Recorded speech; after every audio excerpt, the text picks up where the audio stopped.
and welcome to the Patreon exclusive edition of Black, White, and Red All Over. I'm Victor Dandridge. I'm Ryan Seymour. And we are about to spizzoil the hizak out of Prodigy #1. Miller World, Netflix. Goodness. Mark Miller, Raphael Albuquerque. Yes. The only thing that sucked about this book, and this is such a weird thing, is we were very, very fortunate to get advanced reader copies of this from. So thank you, Mark. Thank you, Rachel. Very much so. And then having to sit on it. That was probably So the hardest thing in the world because you're like, tell you about this great book. Oh, I can't spoil it. Oh, that's so good. And I'm just like, you're going to want to buy Prodigy when it comes out. Why is that? How do you know? Just trust. Just trust me. Just trust. But it's finally here. We're filming this on Prodigy Eve, so when you guys actually watch this, it'll be Prodigy morning, which is great, and you will finally be able to understand the joy that we're talking about.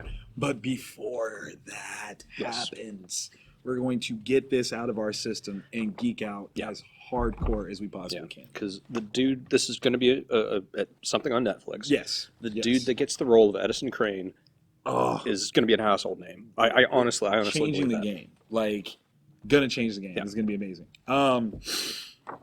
First of all, let's talk about this. So this is not the first pairing between Mark and Raphael. They first paired together on Huck, which again is one of my top top 3. Yeah, it's such a soulful story. Character that is very Superman-esque, but so kind-hearted, and at the same, like, he's a little bit slow-witted, but at the same time very brilliant in the way he puzzle solves. Exactly. The simplicity of the character has nothing to do with his earnestness and his heart, and that's big. So to see them pair back up, and especially like, you know that this has to be something amazing because Mark literally has his pick of the litter for any creator that he wants to work with. So to return to the well so quickly, I think the only person that I've seen him do this on or do this with really would be like John Romita Jr., Frank Quitely, or Laniel Yu. So this is one of those huge, absolutely huge. All right, so first I got to go back to the title treatment, man. I really love that design. It's so simple, very simple. Like I'm a weird person when it comes to like logo design and stuff like that. That one I truly appreciate, and even more so like to see it without it. You see the true artistry behind everything. Good. All right, so shall we begin? We start 1993, St. George's Hall, Massachusetts. There are a number of people. It's presumably boarding school, we'll say. Yeah, I would say cheering for Edison Crane. Yeah, his school has just won the inter-school polo cup, and he's 11. Yeah, he's a young, definitely a young. I'm not gonna say I had anything to do with this, but in 1993, I was also 11 years old. So I'm not saying that I'm Edison Crane, but that's all I'll say. That's it. That's my only thought process. All right, but while everyone else is, loving this moment and celebrating with Edison, there are 3 young gentlemen that don't really seem too enthused here. Yeah, they probably feel like they're being shown up. I mean, who's this little kid that is now the hero that everybody goes to? Edison comes in, congratulating them on Spectacular Cup playoff, and he actually thanks them for allowing him to be on the team. Like, he's so gracious in this moment. And the people do not reciprocate in any kind that would not. They beat him. Yeah, dude. Like, they literally kicked the crap out of this kid. He's 11 years old, and these kids are got to be in their teens at this point. At least, because this kid is at least 1.5 feet, if not 2 feet taller than he is. And I mean, okay, here's the interesting thing, and this is the part that, like, we knew that Edison was going to be promoted as this can do, can't stop, won't stop figure. Yeah. So it's crazy that by page 2 of issue 1, we literally see him getting the shit kicked out of him. Yeah. Like, he is not perfect. Yeah. He is getting beat up right now. Yeah. But that's just the beginning. Yeah. Because in the next page, he's sitting in a living room or something, and he's watching kung fu movies. Yes. What I love is that top one. Yeah. Because that's got to be like that classic stand-up between Lee and Chuck Norris. Exactly. That's exactly what that is. And yeah, he's learning how to beat the crap out of people. Yeah, he's literally learning how to fight. There's this other young man. It's like, so wait, I don't understand what's going on here. Like, why would they beat you up? And Edison, okay, so he acknowledges. He says he's 6 years younger than them. So that means that these kids are like 17 years old. Yeah. They're damn near adults. And they're whooping the crap out of an 11-year-old. Out of this little kid. Mad because he showed him up on the field. So this kid is like, well, what are you going to do? He's like, get my revenge on Monday morning. The dude has a plan, okay? So this went down on presumably Friday, Saturday maybe. Yeah. He's like, come Monday, watch. He breaks it down. He says, look, I learn faster than anyone who's ever lived, and there's nothing I can't do when I put my mind to it. Yeah. He said, I've been watching Jackie Chan, Bruce Lee, Jean-Claude Van Damme, and I don't even know how to say that name. Chi-Hui Lee. Okay, there we go. It says memorizing the details of their every move. By Monday morning, it won't just be a polo I trounced the night. He's planning on dismantling these teenage boys. Flash forward to Monday. Those rich kids are standing outside smoking before whatever they're going to do. Right. And young Edison walks up to him. He says, well, look who it is. What's the matter, asshole? We missed a spot? Yeah. Now, what's great is there could be witty banter. There could be. Normally there would be. There would be. No, not right away. Yeah. Because Edison begins to trounce upon them and doesn't say anything until the last dude is left standing. And it's just... and he says, look, I know I'm going to get expelled for this. Okay. Look, you've already called the cops. So I'm going to make this worth my effort. Right. But I'm convinced it's a valuable life lesson for you. Which is Tinker. So petty and messed up. Dude, I love everything about this kid. Dude is like, come on, Edison, come on, dude, don't do this. Edison kicks him out the window.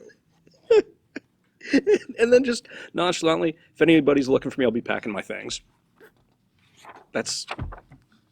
He knows what his life is looking like right now. Yeah. He made a decision, baby. You can't say it's like, oh, well, he's just a child. No. He knew. He knew what the deal was going to be. He knew. Yeah. If I'm going to be expelled for this. I'm going to be expelled for this. Hey, I kicked that dude out the window. Yeah. And by this point in the story, if you are not hooked on this character, Edison Crane, give us another page. Give us a minute. So we flash forward to Vermont in 1994. 1994, just, a year later. Yeah. So Senator Crane, presumably his father, is being told, what a great dinner was provided. Yeah. It's fantastic. And it's the VP. Yeah. I was going to say it's the vice president. The vice president of the United States. They're having dinner with the VP in the Crane household. Right. Definitely, a little schmoozing going on. You're going to make a terrific, Secretary of State. Right. Just fantastic. And they make the comment of, I'm so glad that our boys made such quick, fast friends. Yeah. That's awesome. Yeah. One of them has the new friend has heart trouble, and they're going to be having him for surgery, hopefully get that fixed up. And being triggered by that conversation, Edison's father is like, where are the kids? Speaking of, where are they at? Since they're hanging out. Not even a page turn reveal. Okay, as you've turned the page from the kicking out the window, you can clearly see there's young Edison operating on his friend in his bedroom. Yeah. Okay, he's got him sprawled out on a desk, some kind of makeshift heart monitor. The whole night. He's got blood for him. He's got fluids. He's got his little homework desk light right over top of him. The anesthesia. Wow, how did he get his... There's so many... I mean, the little... Jasper is on freaking oxygen right now, okay? And Edison's just working away. Yeah. My favorite part of this is the very first thing Edison says to anybody, because nobody has said anything yet. The parents are probably just completely aghast. And Edison just says, "Good evening, everyone. Enjoy my broiled lobster tails." So that means he made the dinner. The dinner that the VP was so impressed with. Their kid made it, okay? Not like the chef, their kid. The VP's like, "What's going on?"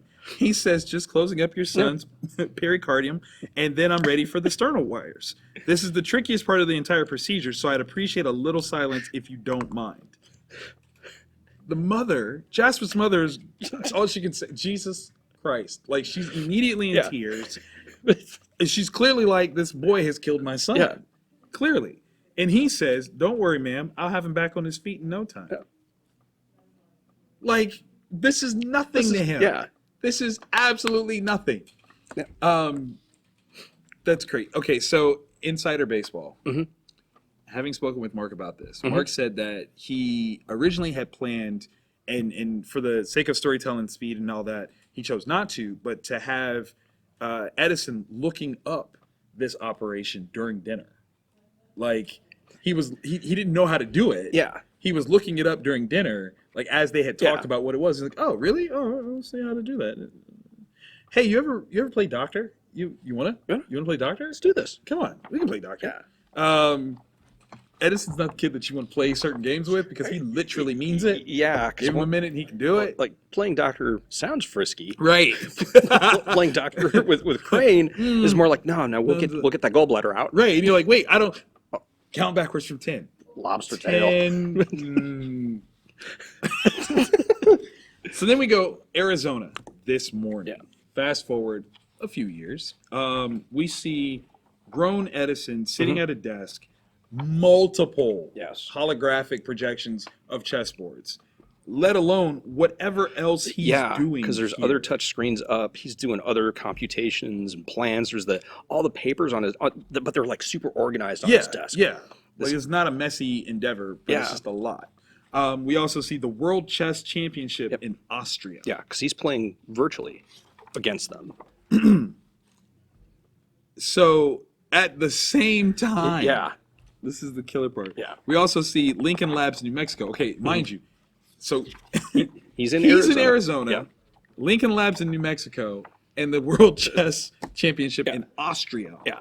The lab is like, is it the chess games or the asteroids you're thinking about now, Professor Crane? Yeah. It's been 20 minutes since you said anything, and I can't remember where we left things. Yeah. Dude is playing chess. Not against one opponent. Multiple opponents in a world chess competition while solving an asteroid. That's going to be an extinction level event hitting the Earth. And he's communicating with NASA while doing it. Like, he's FaceTiming NASA. Yeah. While VRing this chess championship. Yeah. And of course they're like, hey, like, you haven't said anything for a minute. Where are we at? And he's like, quiet, please, I'm thinking. Okay. So in this order, he says, boards in order. Knight to D4, queen to F7, pawn to C5, queen to D2, bishop to B6, and rook to H8. Checkmate in all cases except Mr. Romanov on board 8. Do you mind if we pick this up later? I'm not going anywhere. Dude just ended 1, 2, 3, 4, 5, 6 games. Yeah. And was so distracted that he has to come back to the 7th one. Oh. Yeah. And the smirk on the dude, the Mr. Romanov, is just like, yeah, whatever. I'm not going anywhere. Because literally, okay, because here's the thing. I'll bet that dude was arguably the best one in the room, or at least that was his impression. Yeah. And the fact that he's the only one left standing proves that he's better than everybody else. Yeah. Now, Edison might beat him, sure. But I lasted longer than all of you, which means I'm the number 2 guy. Yeah. And he's so happy about it. Okay, so back to saving the Earth. Yeah. Dude, I cannot wait for this to be visually showcased in live action. This is ridiculous. So he's like, as for this asteroid, here's how we're going to solve it. We're going to put a rocket out there, and we're going to like change its trajectory using this deflection method that I figured out. We see in his mindscape, like it's a MC Escher style Dr. Fate Nexus of Time looking space, full of stairs. Up is down, left is right. There's numerical equations all over the place, and he is like literally figuring out all of this stuff. There's multiple copies of him in there, and they're all talking. And one of the things I really, really dug about this is that my subconscious mind has been working on the relevant projectile, which means he is able to like compartmentalize different parts of his brain. Yes. And like, okay, this part of the brain, go, you work on this. So how many things is he multitasking? I mean, a lot. Yeah. Okay, a lot. Like, eat it, Dr. Manhattan. You thought that you could figure out some stuff while making love to your sweet wife. You thought that was impressive? Boo to you. Have you played chess before? Because you actually had to make 2 of yourself. Yeah. That's one dude. Actually, no, you made 3. You made 3 of himself. At least 3. Yeah. You know, that's how he got caught in the bedroom. Yeah. Because there was more than one. Yeah. So, boo to you in having to make multiple versions where Edison Crane can do it in his head. Yeah. So, then you get the swagger. Yeah. And the swagger is important. Yeah, because he's saving the world with this plan. Yeah. But Yeah. the concept of cost has to come up, and NASA is like, any idea of the cost for this plan? And he's just going to pick up the tab on it. He says, "Don't worry, this one's on me, dude." Yeah. Dude. I mean, okay. Let's be real here. Mm-hmm. If you were to spend billions of dollars on a rocket device to save the world, would you get to write that off on taxes? You better. I would think. Yeah. I would think. So, while he's not necessarily losing any sort of money, the notion of the swagger of, hey, listen, I got it. Don't worry about it. That's me. That is amazing. Yeah. Okay? Like, he's the smartest guy in the room. He also has the largest in the room. Mm-hmm. Like, whether he does or not, he just does. He just does. There it is. But then because he's actively putting on a motorcycle helmet. Which you're like, wait, why is he? Where's he going? He's like, if you excuse me, I've got some school children I made a promise to. And then the text box now is a letter from one of these school children. Dear Professor Crane, my classmates and I are really excited about your big stunt challenge and just came up with a brilliant idea. How about jumping the Grand Canyon on a motorcycle without a parachute, your body on fire, and losing the bike halfway? P.S. My God. Can I just say that we're all big fans? So this kid was just like, how about you kill yourself in the most incredible way possible? Like, that's what I just asked for. What is he? Okay, so he's supposed to jump the Grand Canyon, but he doesn't have, like, you know how high you have to go in order to jump the Grand Canyon? Right? Like, dude, what? You're going to die. You're going to die because he doesn't have a parachute. Yeah. But then even if he did have a parachute, it would be burnt away because he's on fire. Yeah. What in the world? So he, of course, gets on a motorcycle, gets caught on fire as he's jumping the Grand Canyon. He jumps off his motorcycle just as he was told to. Kids are loving it. They're staring. They're watching. Some of them look terrified. I would be terrified for a moment. I'm not going to lie. And skadoosh, he lands in a little pool of water. Yeah. Then we have a flashback. This is probably one of the most important things ever. It's Edison and his mom. Now, mind you, Edison's father has been shown clearly as a Caucasian guy. So the true aspect of his racial identity is something that he's definitely pulling from his mom. Yeah. Like, that's very, very important. She says, you know what this stands for, Edison? It means always be curious. ABC, always be curious. Yeah. She says, promise your mother you'll never be otherwise. He is a dude that always asks if. Yeah. If this is possible, if there's something else out there to know, to do, to whatever, seek that. Yep. Always seek that. That's amazing. Yeah. That's amazing. Yeah, because it picks up. Because it's so, from what we've read. Yeah. It really is the cornerstone of him. He's never sitting still. He was constantly pushing himself intellectually, business-wise, every aspect of him forward, looking for that next challenge, that next puzzle. Whatever it is, he's got to solve it. And he's a guy that just doesn't stop. Yeah. Which is great. So his assistant here, of course, Candace, is like, would you be offended if I said this is the most ridiculous stunt you've pulled in all the time I've worked here? He's like, well, you technically did. Yeah. So, meh, it's good. It's good. So here are the requests for the day. Yeah. The Australian government, they want you to investigate a series of weird materializations they've had. Materializations? Yeah. This is one of the things I almost said the F word. I absolutely love about this. Yes. Is that it takes place in a world that is so wide open and magical and science fiction-y that stuff like that can happen, and it's not surprising. Right. Like, it just gives him so many things to explore, so many Something else problems to to do. solve. Something Yeah, else to it's do. just He's been asked to compose a new classical overture for a festival in July. Yep. Like a very well respected. Let's see, La Folle Journey in Nantes, maybe. I'll have to figure that out. Like okay, so we've seen him be medically sound, physically capable, financially incredible. Yeah. Why not throw some music on it? Like, why not? Yeah. Just as another thing for him to be able to do. Yeah. Okay, like sprinkle, sprinkle, sprinkle. Third is a brand new stunt challenge. Yeah. Which I love, like the same kid. This is basically the plot point of the next like Fast and Furious movie. Yeah. Is a stunt that they want him to do. Like that's basically it. Drive a car off the roof of our Berlin office and land on a specific floor in the opposite building, blindfolded. Yeah, it's the same kid. Yeah, is this for the same kid again? That boy trying to kill me. And what's awesome about that is the other requests that he's gotten are save the planet, do this work of art that will like enrich everybody's lives. And there's just some kid somewhere that's like, can you jump a helicopter? He's just not getting. Look, the thing is like overtly, this is every 10-year-old's dream. Yeah. And then every grown-up's dream as well. Like this is from the point of like 11 up. He has everything that you've ever wanted. Yeah. Like that's what it is. Yeah. And consistently maintains. He says, well, tell him yes, and I'll do the others too. I haven't slept in over a month and need something to exercise my brain cells. Got to keep the brain going.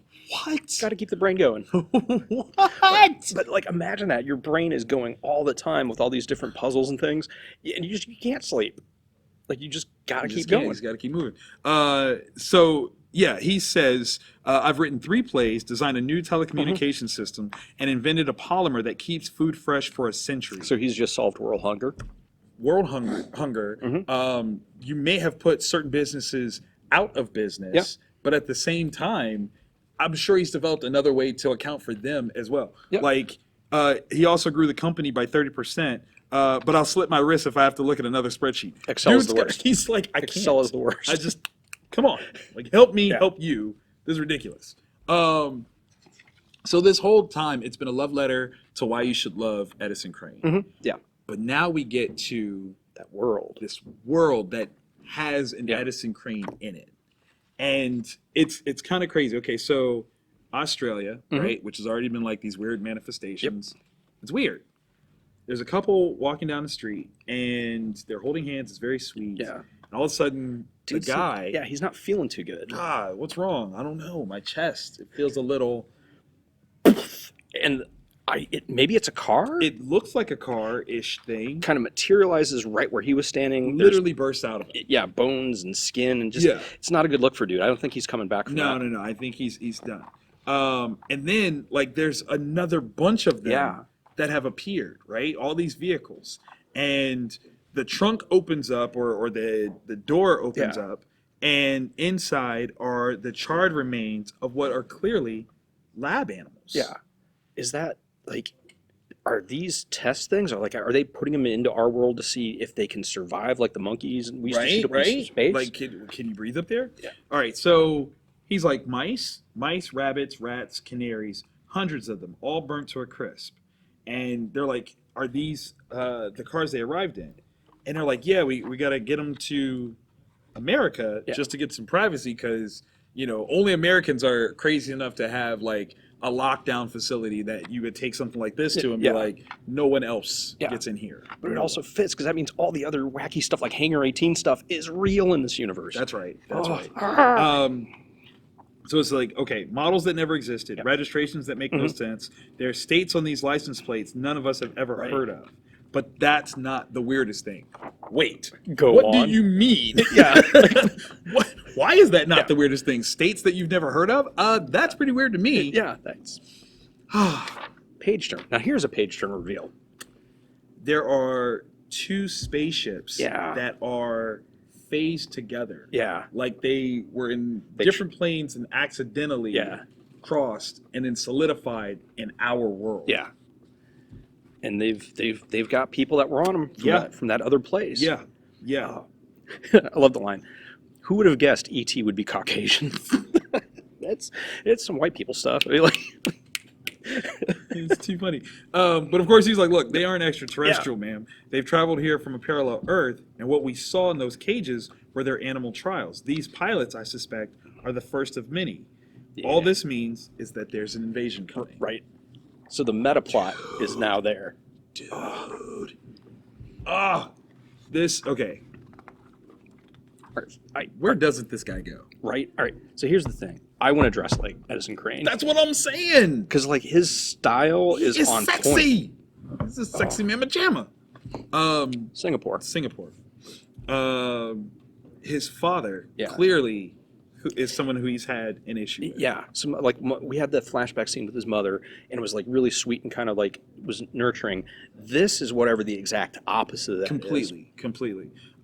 His father says, I'm grooming you for something important, and all you do is solve stupid mysteries. When are you going to grow up, Edison? Yeah. Like, solving mysteries is, a small thing. Yeah. That's interesting. Yeah.